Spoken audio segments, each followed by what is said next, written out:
Welcome to another episode of All Around. It's yours truly, Cardell Dudley, and an exciting close, hard-fought close to the ACC tournament as NC State pulled off the damn near impossible, winning 5 games in 5 straight days to capture the ACC Tournament Championship, defeating North Carolina 84-76, led by MVP DJ Burns Jr. But before we get into all of that, got to get over to our sponsors. Go visit our folks at Oohs and Ahs, man. Best soul food in the entire DMV, to me, in the country. As I've been saying throughout the week, you won't regret it. It's a lot of just various items you can order, from chicken wings, mac and cheese, collard greens, to shrimp and grits, to turkey chops, the whole nine, man. Dessert, as you can see, anything to fill your soul, man. No pork in it, fairly healthy. Just take a visit, man, to any of the 2 restaurants. The flagship spot is at 1005 U Street Northwest. If you want to, and that's only carry out. If you want to dine in, and also have the option to carry out afterwards, because you know you might want to take some home after you eat your dinner at the restaurant, visit 5933 Georgia Avenue in Washington, D.C., man. Tell them Cardell sent you. Back to the game. It was a hell of a game, man. NC State captured their first ACC Tournament Championship since 1987. Legendary coach Jim Valvano. Ironically, they won that championship over North Carolina, playing when the ACC tournament was held just outside of D.C. in Landover, Maryland, back at the old Capitol Center. That's where the Washington Wizards, they were called the Bullets, they used to play back in the 80s before they moved to D.C., where it's now Capital One Arena, where they held the ACC tournament at this year. It seemed like NC State was going to jump on them from the get-go, man. They started off extremely hot, led by DJ Burns and DJ Horne. They jumped out to a 14-4 lead on NC State. I mean, not NC State, but North Carolina. But then as expected, being the number 1 seed, North Carolina battled back. RJ Davis started getting it going. ACC Player of the Year as well, Armando Bacot. They started again going, scoring, and then it ended the half with Cormac Ryan hitting a tough corner 3 as time expired at halftime to put the Tar Heels up 40-39. But even though they were up, it still felt like the Wolfpack were in control, if that makes sense. And they proved it out the gate. You know what I mean? As soon as the second half started, it could have been a situation where they kind of, just felt like, just kind of been deflated, getting off to that, hot start, and then still going down to halftime down. But NC State, their perseverance, that's the one key element that's not being talked about enough. Their perseverance throughout the week to pull off this run, it just showed itself again in the second half, led by, big man. Led by a big man, DJ Burns, who was just unstoppable. They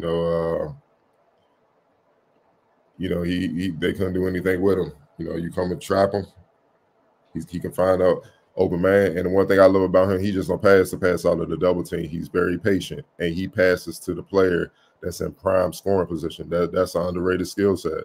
Most guys, when the trap comes, they just get it out of there. Just whoever looks open, they just throw it to it.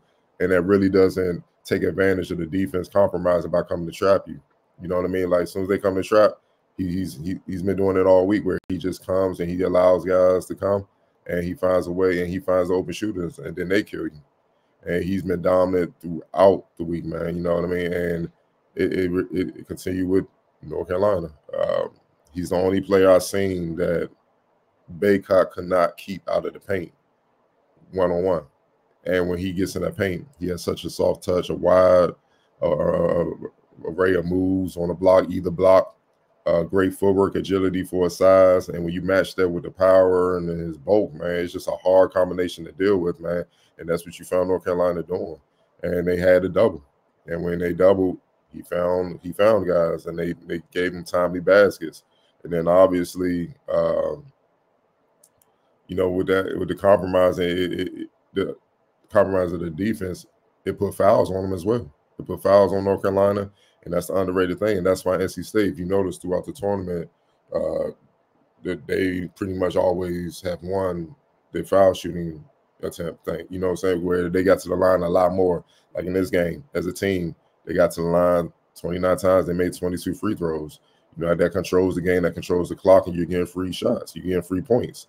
And then on North Carolina's side, they got their own dominant post player, Armando Bacot. You know, he had a good game as well. And, you know, they were able to kind of, in a little bit, keep pace where they had 23 free throw attempts. They made 18, but it wasn't at the rate of NC State because of the dominance of DJ Burns Jr., man. You know, you got to pick your poison. If you send a trap, he's going to find open shooters or guys cutting. And if you don't send a trap, it's automatic.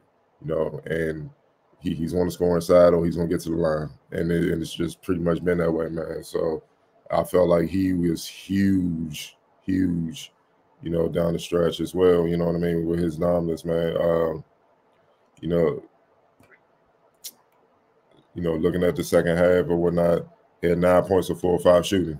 See what I'm saying? Whereas in the first half, you know, he scored a little bit, but it was his assists. He had 11 points of 5 or 7 shooting, but he had 6 assists. And that just set the tone for the rest of the game, man. Meanwhile, you know, Mr. DJ Horne, what can I say about him? Just so that, you know, he had an off game against, you know, UVA, as UVA does. You know, you could tell that they keyed in on him. And they try to make things tough on him, which is to be expected. But he rose to the occasion, man. Some tough buckets, man. With some very tough buckets like this one right here. You know, to keep the score ahead against RJ Davis, man. He's just a magnificent scorer. He's a microwave type of player. When he gets hot, when my man gets hot, you know, it's tough. It's tough to deal with. It's tough to deal with, man. He can put points on the board quick, fast, and in a hurry. And the thing I love about him, it reminds me a lot of Allen Iverson. I'm not saying he reminds me, his game reminds me of Allen Iverson. I'm not saying that. That's what I'm saying. An aspect of his game that reminds me of an aspect of Allen Iverson's game is his relentlessness. Once he smells blood, he does not stop attacking. I'm talking about shooting threes, mid-range, attacking the basket, working out of the post, getting to the free throw line, transition, cutting, moving without the ball. If you're defending him, he keeps you on your toes all game in every aspect. You can't fall asleep. And once you see a couple go in, it's over with. You know, you know, you pretty much at his mercy. And, you know, he could put a lot of points on the board in a hurry, man. And that's what happened, man. 29 points, game high. Well, team high. RJ Davis had 30, but, you know, 9 of 15, deadly efficient. Fouled out late, but the game was pretty much in hand. All the NC State had to do was not beat themselves, turning the ball over and whatnot. But, you know, he had a tremendous championship game, especially bouncing back from, you know, the cold shooting he had against UVA. He had 13 points on 6 of 10 shooting in the first half. Second half, turned it up even more. Had 16 points. But remember what I said? DJ Burns put him in foul trouble. Well, it paid off because once they got in the bonus, DJ Horne just attacked their will, got to the line in the second half 11 times and shot 9 of 11. That's why they were able to control the game and, you know, keep North Carolina couldn't close the gap because they were making their free throws. And also, when you're in foul trouble, North Carolina, you can't guard us physically. You got to be careful because, you know, any ticky-tack foul, they're getting free throws. And that allows them to control the game. That was a big part of why they won the championship, man. You know, young fella, he could have very easily been MVP, but I just think with the all-around impact of DJ Burns and the way they played through him, it was the right decision, of course. No, North Carolina don't have anything to hold their head about, man. They just got beat by a team that played better, that game in the championship. You know, I think, you know, some guys that should be mentioned that a lot of people ignore. Michael O'Connor, I felt he was Mr. Consistent throughout the tournament, especially in the championship game. He didn't shoot the ball the best, but 10 points, 4 rebounds, 2 assists. He was solid in every aspect, man. Just kind of, just being an extra presence whenever they needed some key stops, key buckets, extra ball handling. When North Carolina was trying to get the ball out of DJ Horne and Morzel's hands, he's actually a guy that could facilitate and also run the offense, run the team. I felt like his impact, was underrated in the championship game, and obviously, he hit the big shot to send it in overtime to UVA to keep their tournament hopes alive, and that's one of those shots that will go down the ACC lore. Every time they look back at this run, that shot has to be in there because without that shot, they don't get to the championship game. Also, Casey Morzel, man, can't say enough about his impact. Yes, he had 8 points, 3 rebounds. You look at the box score, it's like, all right, people will probably feel like he didn't play well, the box score watchers, man. But if you watch the game, you realize his impact was probably the most important. He made RJ Davis work, ACC Player of the Year. Look, RJ Davis, he had 30 points, but he needed 26 shots to get him. He was 10 to 26, 4 13 from deep. That was because of the defense of Casey Morzel made him work.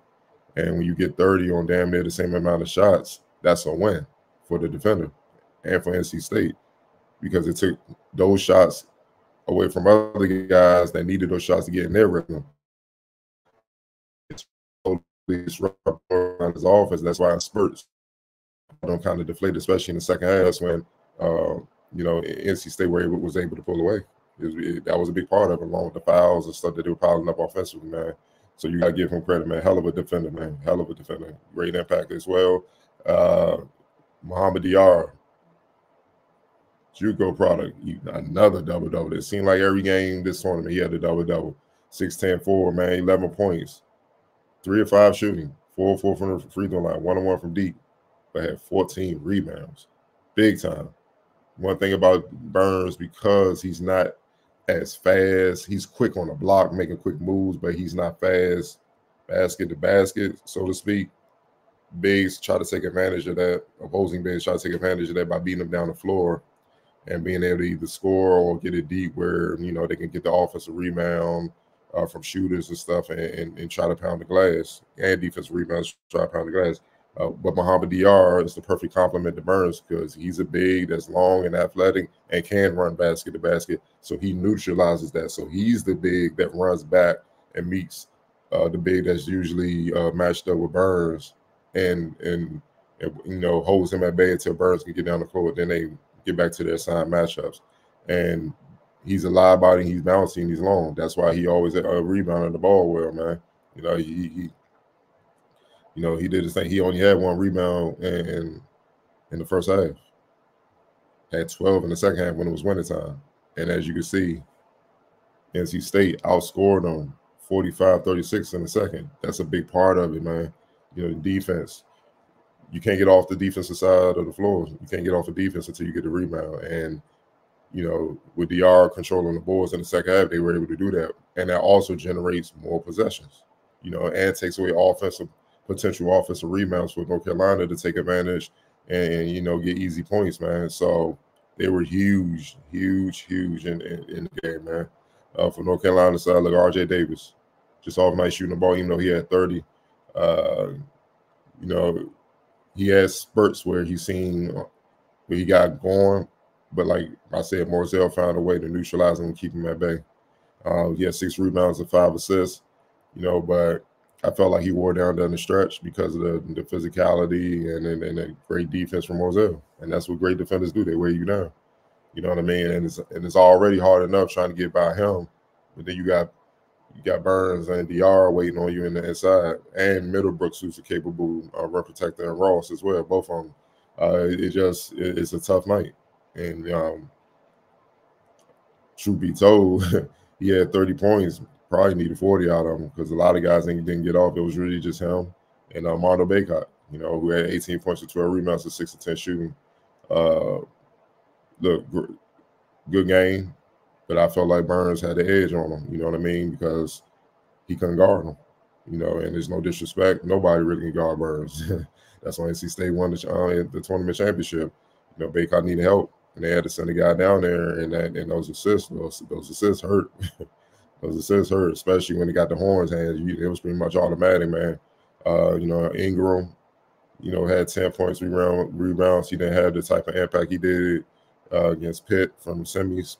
And then they did a good job of, you know, frustrating Cormac Ryan, who only had 8 points, but he was 2 of 7 from the field. Didn't really impact the game any other way. And, you know, the freshman, Ellie Cadeau's first run at the ACC Championship, you know, 4 points to 2 8 shooting, didn't shoot the ball well at all, but he had to deal with DJ Horne. And DJ Horne took it to him. Even though he did have a positive where he had 8 assists, man, but clearly it wasn't enough, man. And that's why, you know, NC State just they just had more guys that, you know, made more plays, especially down the stretch. NC State, to take this with you, held North Carolina to 1 of 13. 1 of 13. They only made 1 of their last 13 shots in the game. Just an amazing defensive performance, man, especially the stretches. Tip your hat off to NC State. They're more deserving to win that game, man. Just some team notes. NC State, like I said, the dominance of DJ Burns. Shot 55% from the field, where North Carolina shot 37%. You know, NC State shot 43% from deep. North Carolina shot 27%, 8 of 30. Way too many three-pointers. Way too many three-pointers, man. Shot themselves out of this one a little bit. Free throws, already touched on that. Turnovers, both teams were pretty good with taking care of the ball. NC State had 10. North Carolina had 8. Rebounding, North Carolina won that battle, 38-33. But like I said, you know, guys are running basket to basket. That's not Burns' strength. So that's a chance. That's always an advantage for the opposing team if they got bigs that can run and you know, clean up misses and you get easy offensive putbacks and stuff like that. They also won a second chance, like I said, basket, second chance points, 13-2 over NC State. The bench, neither bench really put up points. They both were cancel each other out. Both benches scored 6 points total. There's with its points in the paint. NC State got them 26-22. Fast break points, like I said, because of the speed in North Carolina.